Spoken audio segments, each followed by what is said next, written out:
Саламатсыздарбы угармандар, көрөрмандар, сиздер менен Диван аттуу көрсөтүүсү. Бүгүнкү биздин автордук көрсөтүүбүз ушул ээн эркин биздин Кыргызстандын, ошондой эле Кыргызстандын борбору Бишкектин жаратылышында биз алмакчыбыз. Ал эми бүгүнкү биздин коногубуз укук коргоочу, элдин укук коргоосун камсыз кылган, ошондой эле укук коргоочу комитетинин төрагасы Садыр Жапаровдун көп жылдан бери жактоочусу болуп келген Акин Токтоналиев агайыбыз болмокчу.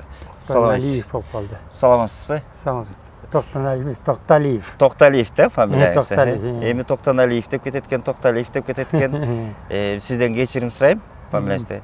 Анан менин биринчи суроом, мынакей сиз көп жылдан бери бүгүнкү өлкө башчысы ушул Садыр Жапаровду көп жылдан бери ошондой эле анын үй бүлөсүн да жактап турчусуз. Бул кимдерди жактадыңыз эле? Ошондой эле кандай кызмат кылдыңыз? Сиз айткандай мен өзүм билбей калдым, кандайча саясий адвокат болуп кеткеним. Көп саясатчыларды, көп качып кеткен саясатчылардын адвокаты болдум.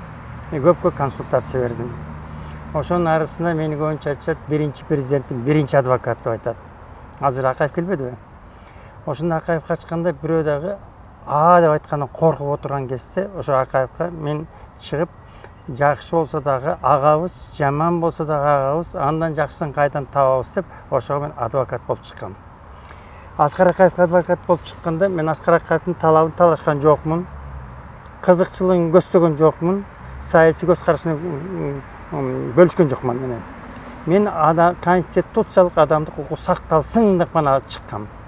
Анан көп жердин баарын айтып атты, бийликти базып алганда Данияр Үсенов кайта айтып атты, 180 болуп кетти, объектisi бар экен, 197 акырында 202 менен токтогон. Ошонун баарын ичип жеп кетиптир, ичип кеттир, Акаев уурдап кеттир, тонуп кеттир деди. Анан Акаевди бүт коомчулукка жамандай баштады. Ошондо мен чыгып айткам, эгер Акаев ошондой ичип кетсе, жеп кетсе, аны ким ичирди эле дедим. Ким жедирди эле дедим. Эмне үчүн Акаев жалгыз жооп берет. Эгер ошондой эле Акаев ичип кетсе, жеп кетсе, ошонун тегерегин бар жооп берсин дегем. Анан тегерегин ушундай кызып болуп калды. Акаев сүттөн ак болуп чыгып калды. Ичип кетти, жеп кетти деп атканын баары тактап чыгышты. Акаев ичкен жок, жеген жок. Анан ким жеди? Майрам Акаева жеди. Майрам Акаевди соттош керек, аялын. Ошондо. Анан Майрам Акаевдин да укугун коргоп калдым, ошондо айттым, хорошо, Майрам Акаев соттосо, мен соттойлу. Майрам Акаевга ким жардам берди деп. Анда мээрим фондко дейт, мыйзамсыз 200 миң акча которулуптур деди. Биринчи жолу. Аны ким которгон? Карасак, премьер-министр Танаев которгон экен. 200 миң сом бюджеттен. Мээрим фондко. Которгон тур эмес болчу. Которуптур. Анан которгондон кийин Антон Танаев соттолсек, Танаев премьер болуп турат. Кантип соттойсуң аялын? Танаевди соттош керек болуп атат. Анан 3 миллион бюджеттин акчасы которулуп кеттир деди. Эми болуп турат, бюджеттин акчасын карап эмиттелсек, бюджеттин акчасына Бакиев премьер болуп, ал которуптур. 3 миллион которуптур. Танаевдин 15 эсе көп которуптур. Майрам Акаевага. Майрам Акаевдин мээрим фондунда. Анан кайда бүт эле такалып келип эле, Майрамга такалбай эле өздөрүнө такалып калды. Тегеренип барып эле. Өздөрүнүн башын изеп. Анан Майрам Акаев ошондо экен, президент экен фонддун исполнительный директор, финансовый частын Татьяна Бакиева экен. Акчанын баарын териштирген ошо экен да. Анда айттым да, Майрам Акаевди камаш үчүн дедим, Татьяна Бакиеваны камаш керек дедим, 15 министр бар, ошонун аялдарын баарын камаш керек дедим. Андан кийин гана Майрам Акаевди камайлап кеткенсиңер дедим, ага чейин камайлабайт экенсиңер дедим. Анан анда сүттөн ак кылып чыгышты. Ага тийишкен жок. Ошо менен токтоп калышты, ошо менен бүтүп үмүт кылышты. Эми Аскар Акаев жөнүндө азыр кечээ учуп келбедиби? Анан көп кишилер тосуп атышпайбы? Тосуп, разы болуп, келебиз, кетпейбиз деп. Аскар Акаев мындан азыр 16 жыл эмес, 15 жыл мурун келсе болмок. Себеп дегенде мен Аскар Акаевка 3, 4, 5, 6 документ жібергем. Аскар Акаев дедім. 3 генеральный прокурор болды дедім. Бекназаров болды. Мықтыбек Абдылдаев болды. Элмырза Сатыбалдиев болды. Ошоның уақытында 3 генеральный прокурордың уақытында ошолорунан кол алдындагылар 3 хат берди. Аскар Акаевка кылмыш иш жок. Аскар Акаев сүттөн ак. Таптаза. Анай Масалиев комитеттин төрагасы болчу, укук коргоо боюнча жана күч структура боюнча. Ага жаздым. Ал 2 хат бердим ага. Аны сиздин колуңузга өткөзүп берейин. Ал айтып атат, Аскар Акаевка эч кос коюлбайт иш жок иш. Эч бир иш жок. Анан мен жазып аттым. Ай силер 202 объектти Аскар Акаев таңуулабадыңар, ал каякта десек, ошо таңуулган объектиде бир да объектиге Аскар Акаев таандыгы жок экен дейт. Анан Аскар Акаевдин бүтүн немелерин көтөрүп карасак, эмеси бар экен, тиги бир 3 комнатный квартирасы бар экен, анан бир Волгасы бар экен. 24. Башка эчтеке жок экен. Декларацияны барыңар анда. Анан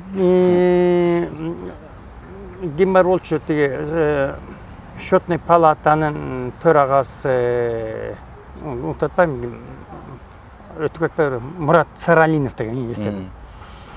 Ошого бардым. Ай Мурат Саралинов сага тапшырма берди президент. Текшер деди эле. Сен эмне болуп атасың? Жыйынтыгын бербейсиңби мага? Эми бирдемкесин таптыңбы? Данияр Үсөнов барлыгы кыйкырышат, жеп кетти, чыгып кетти деп атышат.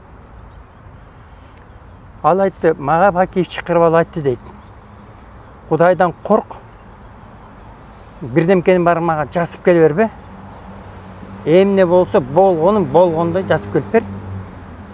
Мен канча иштерин билбейм. Эртеси мени ошону заказ менен аткарып жазып келбесин дегенди кылып, такма-так жазып айтты деп мага президент тапшырма берди деди. Ага кирсем. Карап чыксам дейт, мына документ эчтеке жок дейт. Аскар Акаевка бир илинчек эчтеке жок экен дейт. Ичпептир, жебептир деп мына эменин төрагасы счетный палатадан, эсептөө палатанын төрагасы ушинтип мага жооп берген. Сизге суроо, мына Аскар Акаевден сиз баштап калдыңыз ошол кечеги окуядан.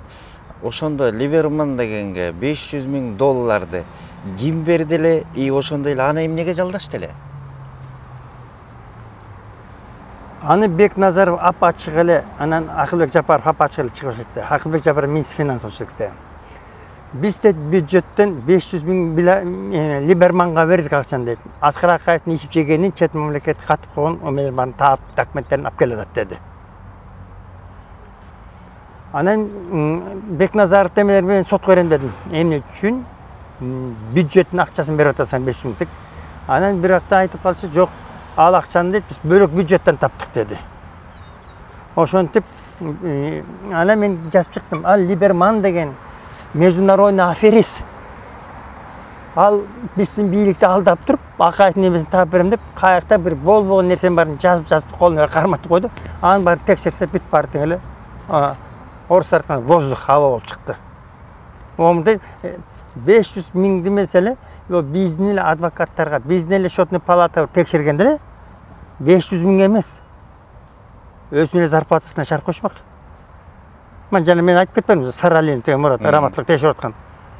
Ошого ишенбей, кайта ошо эмеге чет мамлекеттин алып келип таап берет деп. Андан кийин эсимде бар, Бекназаров менен Акылбек Жапаровго чабышып жүргөн. Сен дейт, мен акчамды төлөп берген, сен бюджеттен берсе, Акылбек Жапаров акчасын бербей жүргөн. Сен өзүң төлөдүң, мен бербейм деп. Ошондой 500,000 акча ортосунда тарсып жүргөн. Анан каяктан төлөп берген, эмне төлөп берген ошону биле албайм. Данияр Үсөновдун тиешеси жокпу бул $500,000?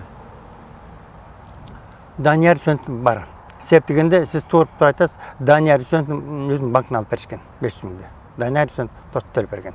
Данияр Үсөнов менен Акылбек Жапаровду тытышып жүргөн. Мен ага 500,000 бергем деп, ал болсо Бекназаров кепил болгон деп, Акылбек Жапаровду бер деп, анан ошо 500,000 бюджеттен Данияр Үсөнов алдыбы, албадыбы, алда бир чоң маселе, ошону бир текшерсе болот.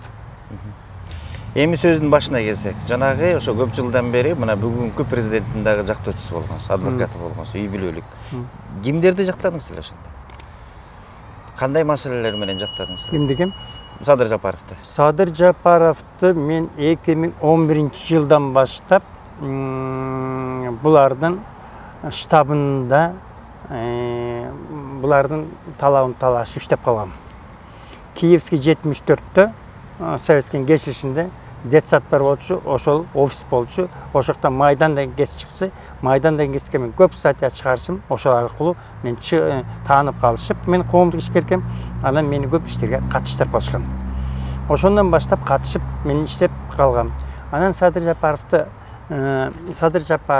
Мамытовду, Танат Мамытов, анан Ташиев, Кубанычбек Ташиев. Ошонун үчөөнүн тең ким да бар болчу ичинде генерал Кожоналиев Кубат деген.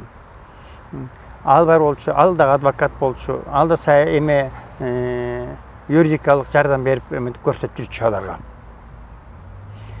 Анан алар митинг өткөрүшүп, митинг өткөргөндө баарыбыз тең суракка чыгарып кетишкен. Анан барын суракка алып туруп, барын камап калды. Бийликте басып алган деп Кожоналиевди камалып калды анын арасынан. Анан мага кесик келди. Анан менден сурашты: "Сен митингде болдуң белең?" "Болгом" дедим. "Офистеринде болчу элең?" "Болгом" дедим. "Эмнени билесиң?" дейт. "Баарын билем, бүт билем. Эмнени сурайсыңар?" "Сурайсыз" дейт. "Эмнени сурасаңар, бүт айтып берем" дедим. Анан мен атым, фамилиямды полный жазып келип, "Эми айтып берчи" дейт. "Ой, мен силерге айтып берейин деп атам" дедим. "Бирок айта албай атам" дедим. "Эмнеге?" дейт. "Ой, мен адвокатмын да" дедим. "Мен күбө катары өтө албайм силерге. Мен купуя жашырчу кишимин, секреттерин. Алардын ой пикирин, ойлорун баарын айтып койсом, эртең үчөө биригип мен сотко берсем эмне кылат? Биз адвокатта ишенип койсок, бул биздин секреттерибиз айтып салыптыр, тергөө органга деп. Ишибизди ордотуп салды деп айтат. Аны айта албайм дедим да. Сен барып туруп, мен айтып туруш үчүн дедим, баш прокурордун же анын орун басарынын токтом чыгарып кел. Токталиев айтып берсин деген деп. Ошондо мени Жылдызбек Исмаилов деген тергөөчү прокуратурадан сурады. Тергөө алып. Анан сурагандан кийин ошол каттап келип берсек болобу дейт. Ошо каттап келип берсең болобу болбойбу, мен анда билбейм дедим. Аны районный сот айтат дедим. Болот же болбойт. Же болот болбойт экөөсүн талашка чүрүп койсо дедим. Шаардык сот коебуз. Кайда талашка чүрүп койсо дедим. Жогорку кеңеш сот коебуз. Анан жогорку кеңеш чечет да дедим. Болот дейт. Ошондо жогорку кеңеш айтсын десе, ошондо айтып берейин дедим. Анан ары кетти, айласы кетти, бери кетти, айласы кетти. Кайта айтты. "Сен мени уже 1,5 саат кармап отурасың" дедим. "Чыгар мени" деди. "Же кеттир мени. Эмне кыласың кармап отуруп?" "Эртең келиңиз" дейт. "Ой, макул, эртең деле келем, мага повестка бер" дедим. "А кимдер кайда?" Кожоналиев камап койдук. "Ал адвокат эмеспи?" "Анын адвокаттыгына карабайбыз. Камап койдук. Сен да камайсың." "Анда кама мени. Камайсың. Мыйзам сага уруксат берсе кама" дедим. "Жок, сен эртең келесиң" деп анан повестка жазып берди. Анан ошо күнкү повесткасын алдым. Кийинки чыккан күнүнүн повесткасын алдым, алып келип сотко берип койдум. Мени Жылдызбек Исмаилов мажбурлоо жолу менен повестка берип атат, мажбурлоо жолу менен суракка чакырып атат, мажбурлап мени көрсөтмө берип атат. Мунун баары да мыйзамсыз деп таап бергиле деп. Сотко берип койдум. Сотко берип койдум. Сотко берип койсом, анан сот карап мени талабыма чечип койду. Адвокатты сураганга акыңар жок деп. А Кожоналиев болсо өз укугун биле албай камакка түшүп калды.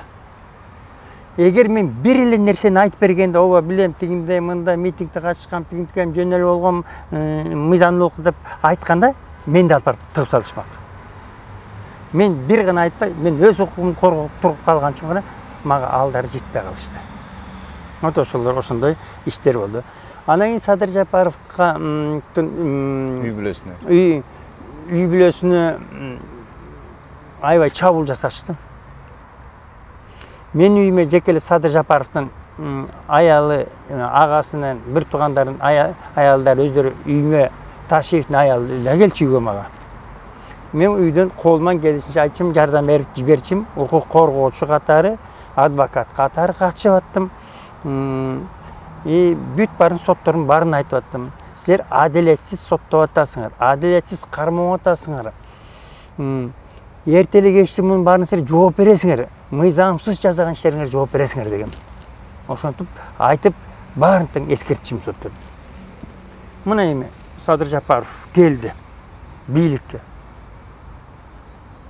Мыйзамсыз соттогон кишилердин бири да соттолгон жок. Мыйзамсыз жоопко тарткан кишинин бирөө дагы жоопко тартылган жок. Садыр Жапаровдун дагы талабын талашкан кишилер көп болду. Атын чыгарган кишилер дагы болду абдан көп. Садырды мыйзамсыз камап кой деп коомчулукка таркатышып. Садыр Жапаровдун эмес, анын үй бүлөсүн куугунтуп калышты. Полностью үй бүлөсүн. Агасын камады, инисин камады, келинин камады, бир тууганын сабады, балдарын сабады, полностью үй бүлөсүн сабады. Ошонуга мен күндүр, түндүр эч эмге какы сурабай,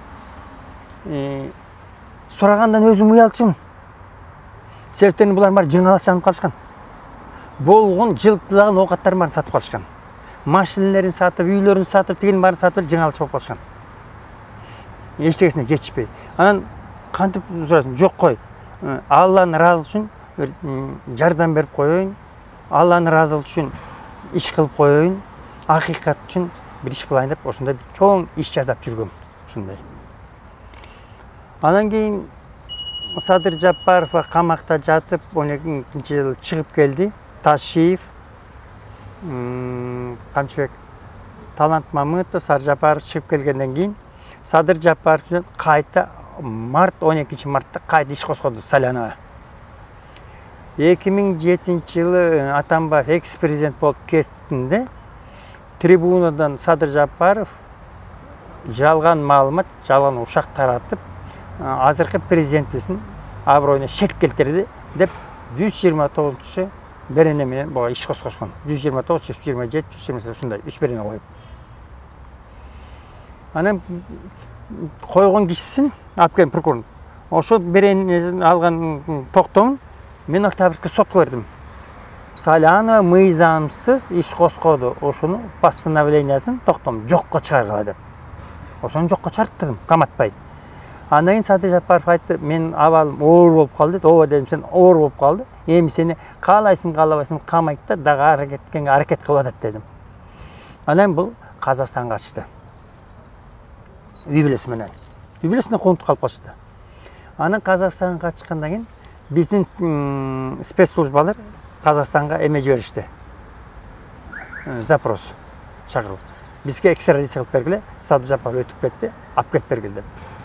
Биз аны билип алып, мен Качкын Булатов деген билесиңер билбесиң, укук коргоочу, анан Умар деген биз үчөөбүз чыгып Садыр Жапаровдун үйүнө барып, бир демалыш убакта жүрдүк. Түнөп. Кайта келип, 2 демалыш, 3 демалыш дегенде Садыр Жапаровдун бердирбей койдук. Генеральный прокуроруна кайрылдык, парламентине кайрылдык, ОБС кайрылдык, Домоонго кайрылдык, укук коргоочуларга кайрылдык. Ошентип биздин саясий Садыр Жапаровду куугунтуктап жүрсө, муну жалган эме менен сурак алып атышат, алабыз деп. Анан ошону чыгарып берип атат, чыгарсаңар силерди сотко беребиз деп аларды коркуттук. Аларды коюп мыйзам иштейт экен. Мыйзамды сыйлап айтты, биз коридор жасап берели, бизден алып кеткилечи бир учагыңарга деди. Алматадан башка жака алып кеткилечи деди, Казакстан деди. Макул деп, анан биз Польшага чыгарып бердик. Мына жол болсо ошондой кайта камамакмын Садырды. Моментип мен 1 ай жүрдүк да ошакта. Чуркап жүрдүк үйлөс менен. Эми жанагы Садыр Жапаровдун эжеси туурасында көп нерсе айтат. Анын жактоочусу болгон жок белеңиз? Жанагы акча алып чыгып кетүү боюнча. Садыр Жапаровдун акча алып кетип чыкканы боюнча мен анда маалыматым бар. Бул чоң саясий иш болгон. Садыр Жапаровдун бухгалтер киши жөндөн эле өзү эле кармап эле алып чыгып кете албайт. эгер Садыр Жапаровдун бухгалтери алып чыгып кетсе акчаны, анда кошо төрагасы кошо берет да. Ага эмне үчүн иш козголбойт? Эмне үчүн тиги козголот? Бул жасалма иш болгон. Мен Садыр Жапаровдун эжесине ок коргоочу деген удостоверение жазып бердим. Куугунтук алып жүрүт деп рекомендация бердим. Биздин бийликке чыгарбагыла деп Польшанын бийлигине кат жазып бергем. Ошону менин катым менен аны бияка келтирген жок, чыгарып экстрадиция кылган жок. Аны сурады. 2 жыл сураганы менин катым менен чыкпай калган. Эми чындыгында айтканда сиз ушул Садыр Жапаровдун өзүн гана эмес, үй бүлөсүн гана жактагам деп айтып атасыз. Бүгүнкү күндө мынакей Садыр Жапаровду ушул бийликке келгенде экөөңүздөрдүн ортосунда бир карамышык чуркагандай болду да. Бул карамышыктын сыры эмнеде? Эмнеден болуп кетти? Туура айтасыз. Садыр Жапаровдун үй бүлөсүн атпайсыз, мынакей мен эжесин атам. Садыр Жапаровдун бир тон агасына коргомду, Сабырды. Мыйзамсыз сүйрөп кеткенин аны актадым да соттон. Таптаза деп. 2 жыл камайбыз деп аракет кылганда да 2 жыл каматпай алып чыгып кеткен да. Сабырды. Андан тышкары сиз туура айтып атасыз, үй бүлөсүн мынакей. Бөлөт деген инисин билесиңерби? Ал Украинага барды, Москвага барды, Беларусия барды. Жүрөгүн, эме бөйрөгүн, почкасын алмаштырам деп. Эч таппай почка алмаштыра албай кайта келип айласы кеткен. Анан доктордун эме параметрин Пакистанда алмашат экен. Анан Пакистанда алмашат турган болуп калганда, Пакистанга барса, биздин посолдо бербей коет. Виза.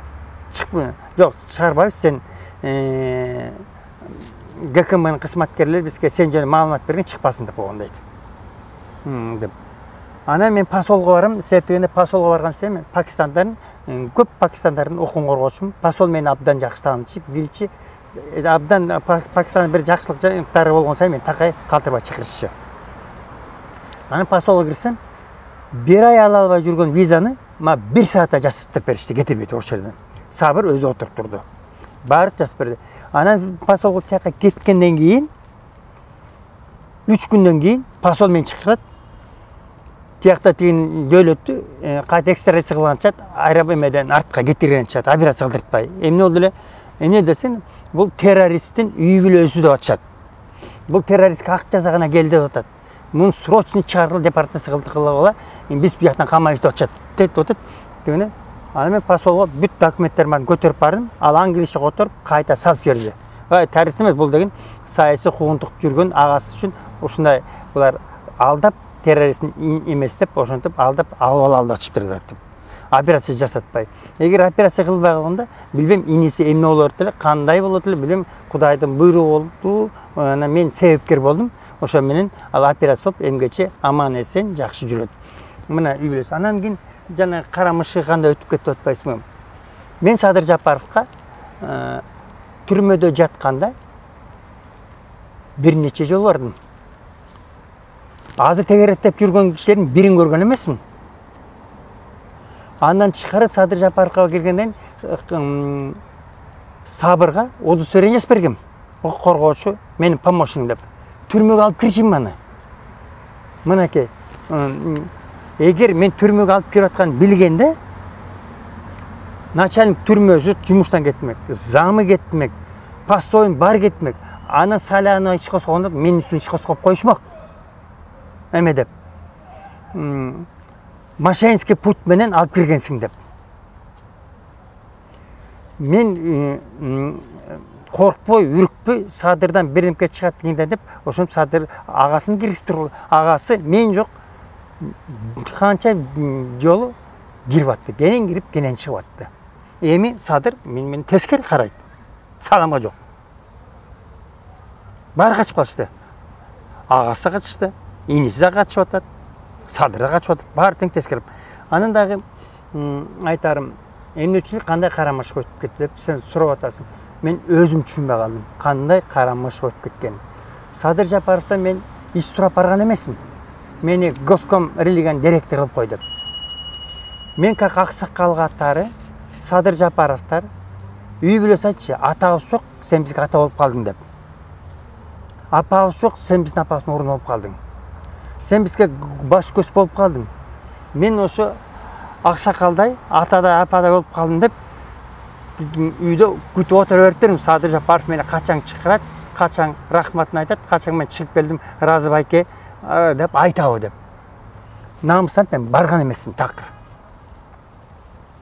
Елдерде жүгіріп барған жоқпын, өз шықырсын деп. Ана маға Бақыт Нұрдиновты білесіңдер да, эмеде іштейді, муфтиятта. Ал айттай, дин комиссияға сіз келбесеңіз болбой қалды, мұсылмандарға сен жардам бербесең болбойды, осындай көп еметіп атады, сіз мұсылман жатын жақшы білесіз деді. Жүруші, қой барбайым, өз шықырба, сен не барам десем, о шықыр білме қаласың, жүріп бара алады, азыр келген кішілер баштары алынады, сен ұмытып қалды, болып тұрып, Садыр Жапаровқа кереліп, кер албай қойдық, анан ағасына бардық.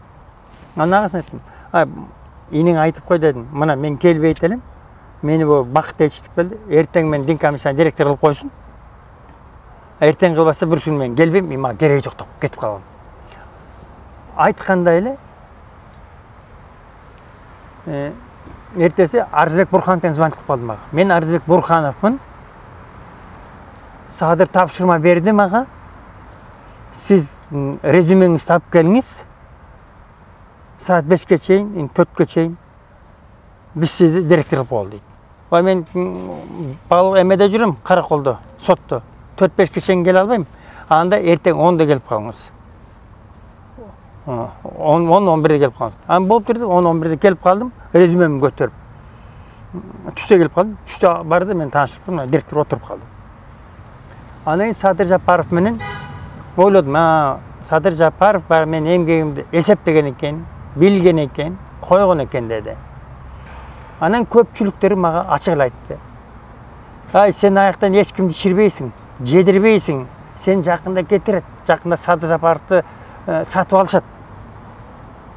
Мен айттым, Садыр Жапаров қанша ішсе, мен ұшын ішсейін дедім. Мен қанша кетірсін дедім. Қанша дете барсың дедім. Көресің деді.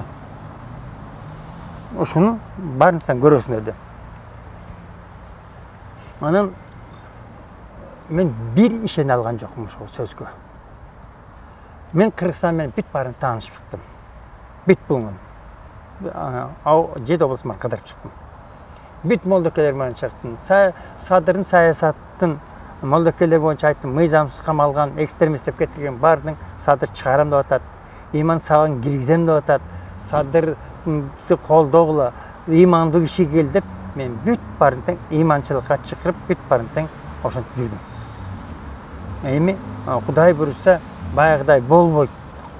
Әрбір қазиятқа барған сайын ГКМ-нің қызметкерлері, 10 айдан қызметкері чоғылады. Аларын көзінше айттым. Екінші муфтиятқа барып, қазиятқа барып, тамақ ішетелек, бензинімізге жоқ қалды. Андан шығар светке төлеліп атабыз. Кредитіміз бар әлі, машина сатып алдық, қарыз болып қалдық дегенге тоқтап қойдым. Оғып қалсам, сіздер білесіңер, мен Садыр Жапаровтың адвокатымын. Мен ішен ұшақ қойды. Білші болсам, барыңардтан кетірем. Бірақ білем, фамилияңардың барын білем. Маға жас берішкен. Бірақ ошы ойдың айтылбайды, қалсын, шуан тоқтатып ал деді. Ана ошондағын айтышты, сен үшін бекер айттың деді. Эми сен жөнді үстіңе жамандап барышат деп. Анан мен реформа башладым.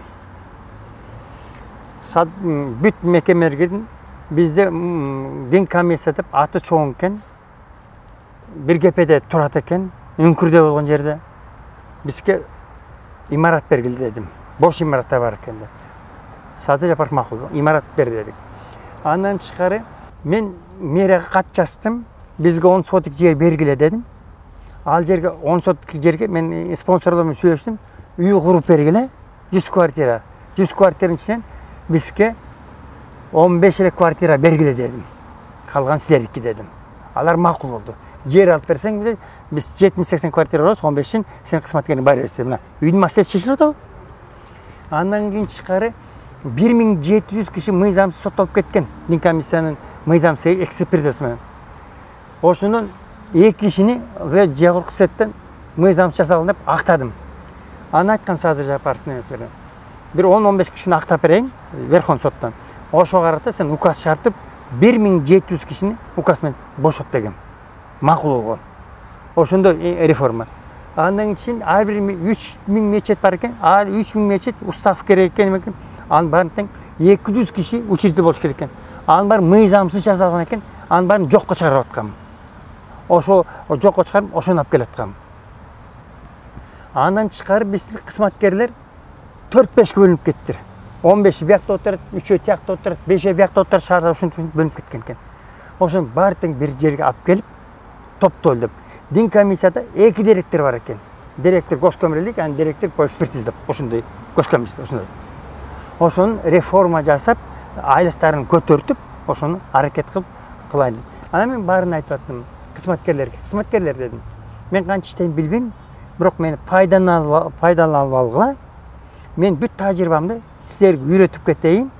Көз карандыгы бийликке карабай, өз алдынча иштегендерди үйрөнгүлө деп ошону үйрөтөйүн деп ошого үйрөтүп келаткам. Жыйынтыгында эмне болду? Анан жыйынтыгында Сүйүнбек Касымбеков аппараттын жетекчиси мен чакырып калды. Келип кетпейсизби деди. Саат 4-кө деди. Ооба дедим, макул келип кетейин дедим. Сизге Атай Садыр Жапаров айтты эле, сизге жолсун, сиз менен сүйлөшсүн деп айтты деди. Анан Касымбекке бардым. Касымбекке барсам айтты, Касымбек сизди Садыр Жапаров абдан сыйлайт экен, урматтайт экен, барктайт экен, сиз жөнүндө абдан жакшы айтты, көп айтты. Бирок сиздин ордуңузду бир ГКМнын 10 отделдин кызматкер милицияга өткөзүп берип атабыз деди. Аны айттым, болуп өткөзүп бергиле дедим. Бирок мага бир ооз айтпайсыңарбы дедим. Анда Садыр Жапаровго жолку жок, биз сага бөлөк жумуш берип атабыз деди. Мен айттым, мен бул кызматка кызыгып келген эмесмин, чуркап келген эмесмин, бер деп айткан эмесмин, доомат койгон эмесмин дедим. Мени бирөөнүн мусулмандардын талабы менен келгем дедим. Эми жок дегенде ачык айтып эле өзү бир ооз айтсын дедим. Атак мен келбейм дедим. Кызмат сурабайм дедим. Кетсе кетип калайын, яны кетип калдым. Анан кетип калганда Садыр Жапаровду сурабачы жөнөттү. Эмне кетсе, ал айтат, бул дейт дини радикалды көз караш болуп кеткен дейт. Экстремизмге. Хизбут Тахирди колдочу дейт, террористтерди жактачу дейт. Мен адвокатмын да, мен Садыр Жапаровду деле террорист деп айтышкан, ачык эле. Садыр Жапаровду зектеп да айтышкан, ошо эле Касмамбетов. Ошо эле ким? Министр Зарылбек Ирсалиев зектеп. Ошо эле ким? Посол Англиянын Эдил Байсал зектеп айтышкан. Эчтеке билбейм жок деп. Ошо иштеп атат го, бир тегеренип анан жүрүшөт. Тегереңинде мактап кайта.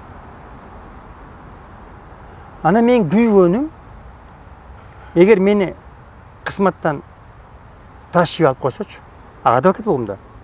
Тант Мамытов алып койсочу, ага адвокат болгом. Генеральный прокурор да адвокат болгом да. Ал алып койсо мен эчтеке деп айтам, себеби мен анча эмгек кылган эмесмин дагы. Мындай эле коомчулук кылып адвокат болуп кеттим. А мен мундуларды үй бүлөлүк адвокат болуп кетип, үй бүлөмө катышып калганбыз да, жакшылык жамандыкка. Анан жок дегенде келип айтып койбойбу мага? Ай, байке, сенин ордуң бир коррупционерге керек болуп атат. Сен акы отуруп алып турсуң, эч ким акча жедирбейт экенсиң десе эле, мен о макул жедирейин деп кетип калмакмын да. Анан мактап атат. Мен дейт Медер Кадыр Карабеков деген 10 отделден таланттуу жаш баланы алып келип коюп койдум. Кыйын билген дини сыяктуу. Мен кыйын билгенди алып келип алды да. Мен 3 айда алып салсаны 4-нче айында алып салды го. Ички чегиш экен чыгып калбады аны деле. Муфтияттан акча алып жүрүптүр да. Андан тышкары дин комиссияда эме Замирбек деген бар.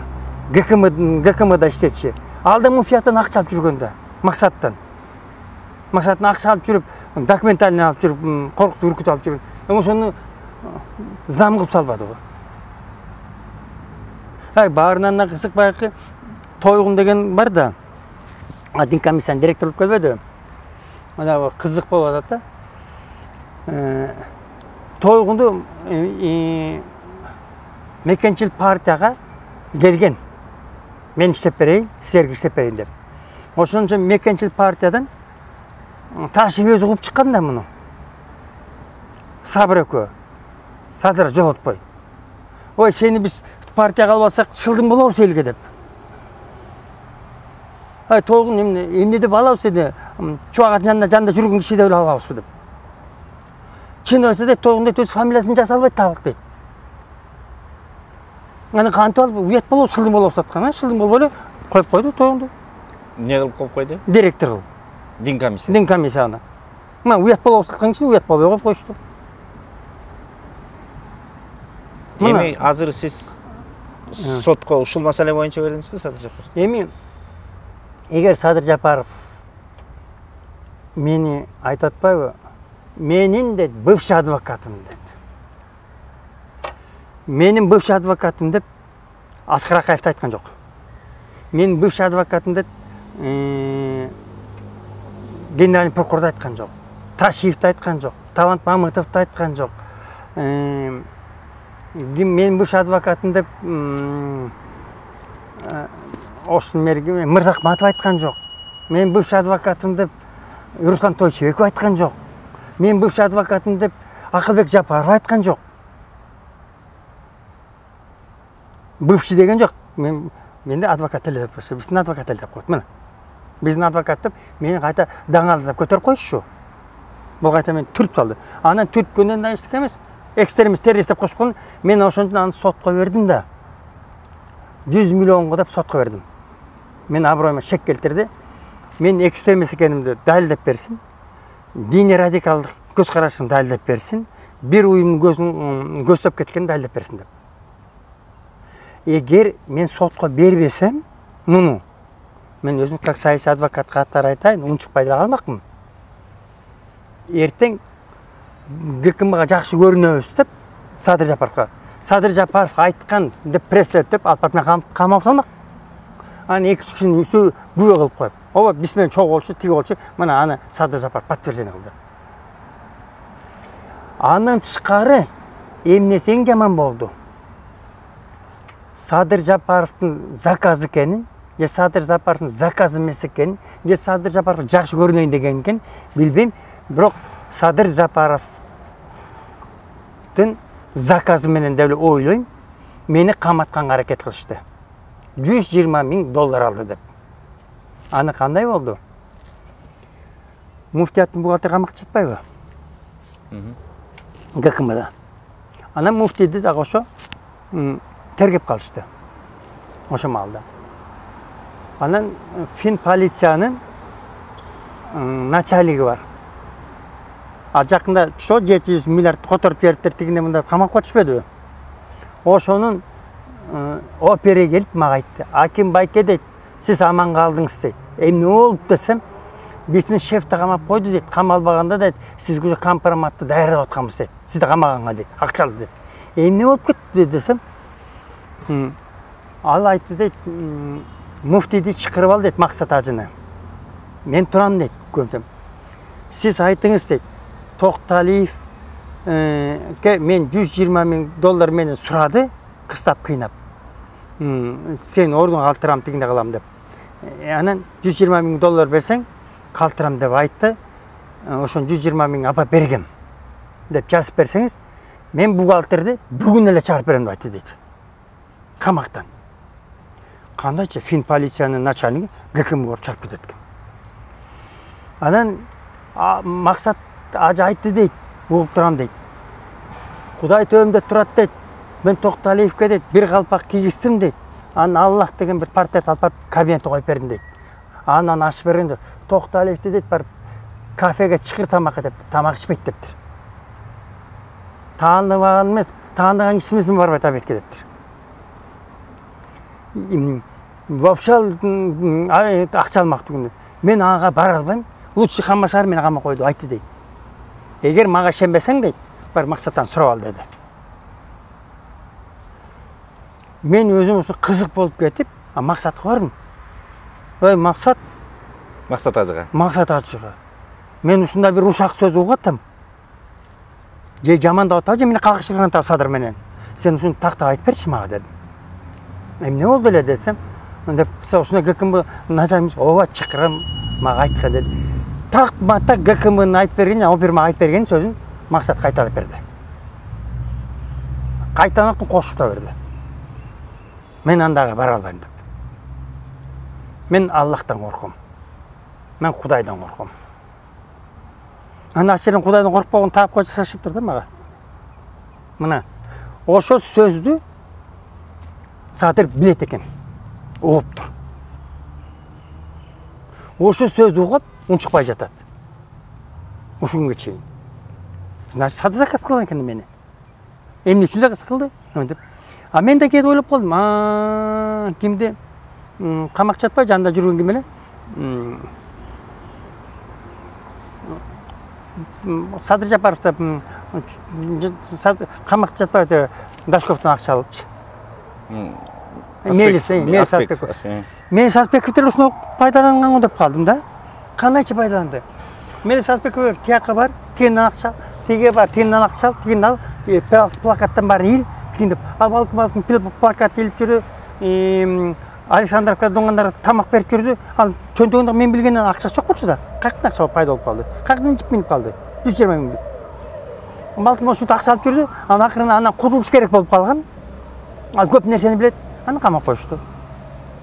Себептен емне үшін ой кетті мен. Мен ұлытқам. Аспеков действительно ақша алып, пара алып осыны түшкен екен деп.